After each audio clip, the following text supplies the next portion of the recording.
I would guess. I mean, no, they beat the Mets 2 out of 3 again, but not an exciting record of 47 and 43. 4 games over 500. 6.5 games out of first place.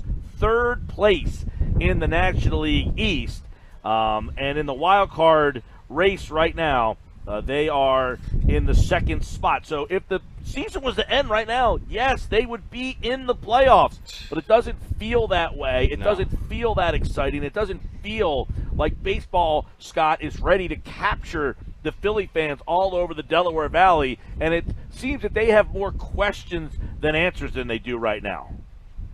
Yeah. Hey, guys.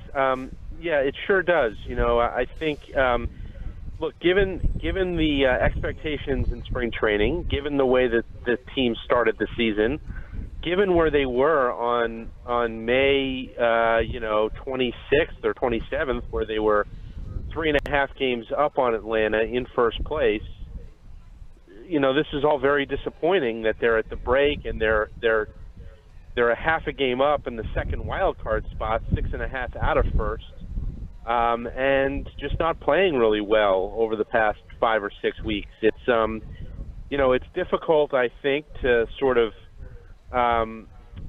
look at them at the break and say, well, I really feel good about this group, because not only are they hanging on to the second wild card spot, but they've also got issues in the starting rotation that make you wonder whether they can hold the position that they're in. So, you know, not to come in and be Johnny Raincloud about a team that, you know, if the season were to end today, gets a shot at a wild card game, which, you know, for a team that hasn't made the playoffs since 2011 would represent some sort of progress. I don't think that it would be viewed as a success given where they came from and given what people expected of the team when the season started.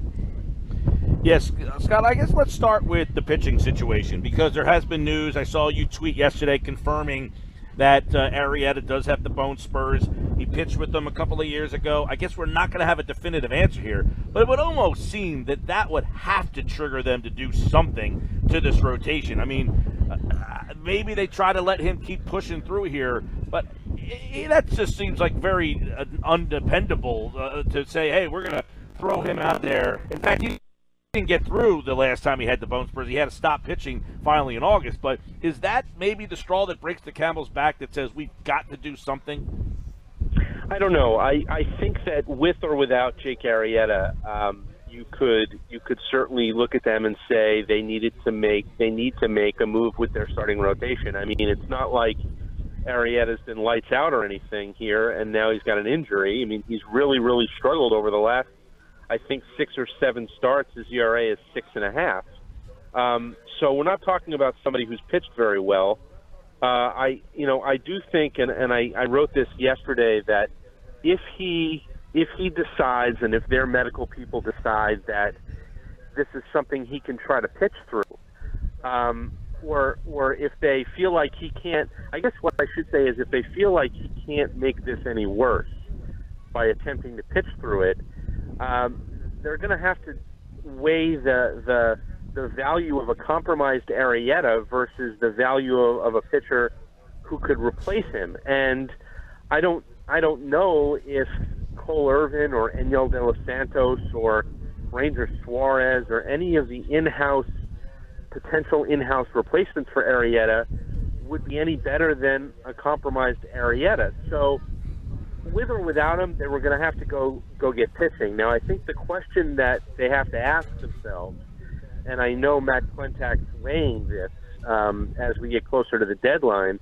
is how aggressive do you get if the reward is most likely going to be a wild card spot? I mean, if they weren't 6.5 out of first, if they were more like 2.5 out of first, you'd say, all right, let's go. We're all in. Let's trade a legitimate asset to get a starting pitcher who could help put you over the top and win the division and give you a shot at a full series and a chance to really go deep in October.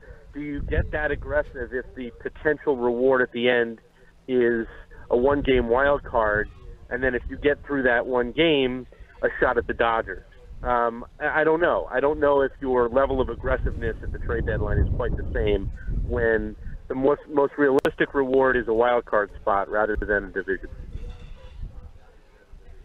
Scott, can we just take a step back here before the season and kind of just question Klentak? Like, quite frankly, what was he thinking going into the year?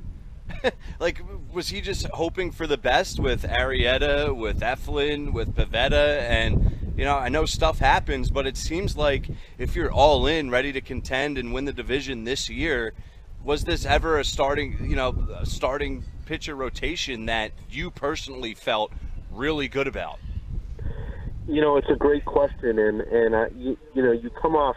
I think you know, people kind of come off like they're maybe second guessing it. For me, it was a first guess. I wrote a story in January about the rotation, and I talked to Chris Young, the pitching coach, and you know, I got a lot of we really trust our guys, and you know, we really feel like the three in particular, Eflin, Pivetta, and Velasquez, with I think less of a track record than Nola and Arrieta. We focused mostly on the three of them, and the reaction that I got from Chris Young and others in the organization was, no, we trust our guys. We think that they're capable of holding down those spots, and we believe in our depth behind those guys. And you know, it made me wonder. I mean, I had a conversation with someone in the organization. This was back in January, and I was throwing out names of pitchers who were still available either in free agency or guys who we were talking about as potential trade options. You know, in free agency, it was guys like Dallas Keuchel or, who obviously remained available until just recently. I don't recall if Charlie Morton had been signed yet, but, you know, he was a guy who was a free agent at one time during the season. Trade-wise, it was people like Robbie Ray, even Sonny Gregg, you know, who was available in trade. And the reaction that I got from the person I was talking to, and it wasn't Matt Klentak, but it was somebody with the Phillies, was, yeah, we don't think that guy's better than the guys we've got. And every name I brought up, it was a similar answer. We don't think that guy's better than the guys we've got. So at the very least, I think you can look at their offseason and say they misjudged their rotation, not just Eflin, Pivetta, Velasquez, but the guys behind them, whether it was Eichhoff, Irvin, De Los Santos, Suarez. I mean, these are, you know, their depth is not what they thought it was. The three, in particular, Pivetta, you know, who spent some time in the minors, and Velasquez, who's been removed from the rotation and since put back, are not having the years they thought they'd have. So at the very least, the Phillies misjudged their starting pitching in the offseason, and it's difficult to find a way around that. Right. So okay, they misjudged. So now what? Like, we're all spending so much time, more particularly in the past 2, 3, 4 weeks, bashing the starting pitching and screaming that a move needs to be made. But quite frankly, them forcing a move right now would then admit that they misjudged and they're giving up halfway through a season on their decision before the season started to go with this group. And quite frankly, there's not much out there, is there, without really putting yourself in a separate hole and a separate issue by maybe giving up too much to get a guy that you're not even sure what he's going to bring to the table, right? Well, yeah. I mean, you know, the way you fix it would be to acquire from the outside, and acquiring from the outside at the trade deadline never comes cheap, right? I mean, you have to give up an asset that you value. It's very rare that you're going to find pitching at the deadline and give up nothing that you feel is important. So it's not an easy fix, and that's where I'm talking about when I say that they need to decide how aggressive to be. Like I said, if they were a couple of games out of first place, you could justify being really aggressive and saying, okay, Madison Bumgarner's out there. He can help us. It's going to cost us something, but you know what? If it gets us a division championship and right to a division series and a chance to, play for the NLCS, it's worth it. If you're 6 games out, as they are right now, how aggressive do you get when odds are if you make the playoffs, you're going to make it as a wild card, which means you get one game, and then that gets you into the division series. And that division series is most likely going to be against the best team in the league, the Dodgers. So how far do you go? How far do you push it to really upgrade your pitching? Is Bumgarner a guy you chase, or do you chase kind of a lesser upgrade, who's going to be still an upgrade over what you have but might not cost you quite as much? So this is part of what they're calculating here now, 3 weeks out from the deadline, is how do we fix the rotation and how far do we go? Now, this might sound like I'm taking a shot at Kapler, which I'm really not. I mean, I'm kind of indifferent on Kapler. But I guess my question is, if he handled and managed the rotation and the bullpen better, would the rotation and the bullpen be better? I don't think so. Look, I'm somebody who believes that a manager, good or bad, that a manager either wins or loses maybe a handful of games for his team during the course of the year, not much more than that, and probably not even a full handful. So I don't really believe that if you pulled a guy a little sooner, or if you, like, take the other night, Arrieta loads the bases the other night in New York, Nito comes up and hits a double, clears the bases, and you say to yourself, well, should you have pulled Arrieta sooner?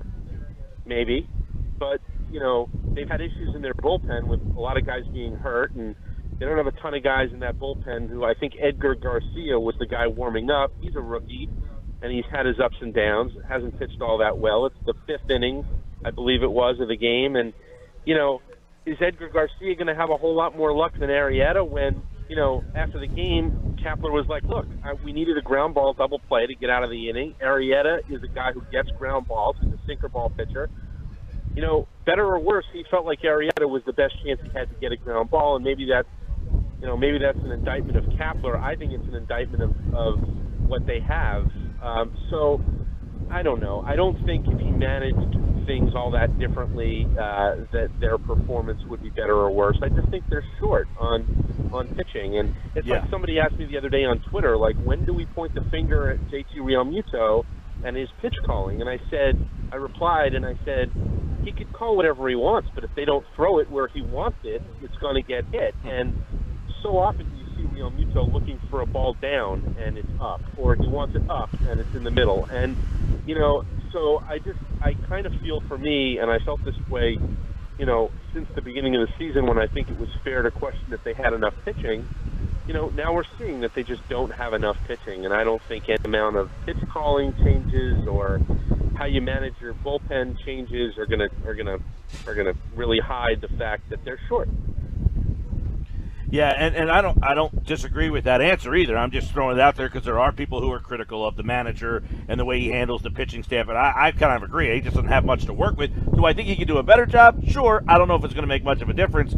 So kind of 220, 221, whatever it takes, right? But here's all those trades they made over the years, Scott. Incredibly, I don't know that any of those pitchers have worked out. I mean, they've made trades. It seemed like at the end of the Ruben Amaro tenure, he just was trading guys and just making sure he got an arm back.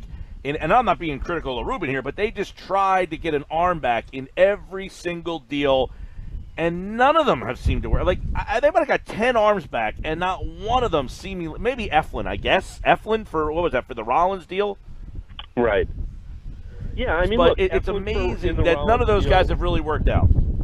Yeah, I mean, Eflin in the Rollins deal, Pivetta in the Papelbon deal, those were not bad deals to me. I mean, if you're going to trade Jonathan Papelbon, get a young arm like Nick Pivetta. And Nick Pivetta is not a lost cause. I mean, just because he's having a bad year or a year that less than what people expected does not mean that you got to give up on Nick Pivetta. I mean, and I don't think that they're going to. I just, I think it's clear that what they need is they need more. They need more. They need upgrades. I mean, you can still more than survive with either Nick Pivetta or Zach Eflin as your fourth and fifth starter. In fact, that's what they both are right now, is a fourth and a fifth. But they need a better 2 and 3 behind Aaron Nola. So, if Pivetta and Eflin round out your rotation, it's not so bad if your guys right right in behind Aaron Nola are better than they are. I mean, Jake Arrieta hasn't been a very good number 2, and Nick Pivetta hasn't been a good number 3. He's been more like a 5, and Zach Eflin same way. It's been more like a 4. So, I mean, those are not, that was value that they got back for 2 guys at the end of their careers and at the end of their contracts. And I thought those were good deals, and I still think they're good deals. It's just a matter of they just don't have right now the higher end pitching in the second and third spots in their rotation that they need to have. Scott, trying to be positive here for a second, and you look at the injuries that the Phillies have been dealing with, and no team in baseball has suffered more bullpen injuries than the Phillies. 9, right? They lose their center fielder for the season, who has been an absolute centerpiece, no pun intended, to this lineup. He goes down, and really the wheels began to fall off with that McCutchen injury and the bullpen injuries, as I mentioned. So as they hopefully start to get more healthy heading into the second half, do we have some hope? Is this team not a complete lost cause like it's felt like at times? Oh, yeah. I mean, look, they're not a lost cause by any stretch. I mean, we started this by saying that they're in the playoffs. If the season ended today, they're playing a playoff game, a wild card game, and no, not at all. It doesn't feel like it sometimes.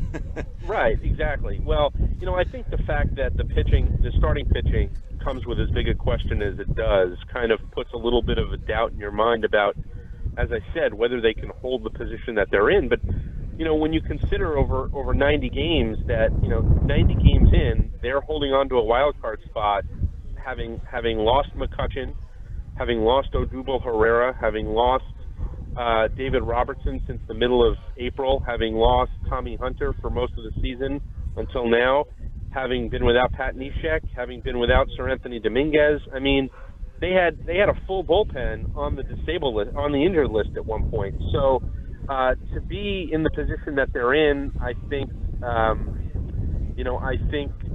should certainly give people hope that better things lie ahead in the last 72 games of the season, and that they can hold this position and maybe even strengthen it and make the playoffs for the first time in 7 years. There's plenty of reasons to be positive about where they are, and it could certainly be a whole lot worse given what they've had physically to deal with.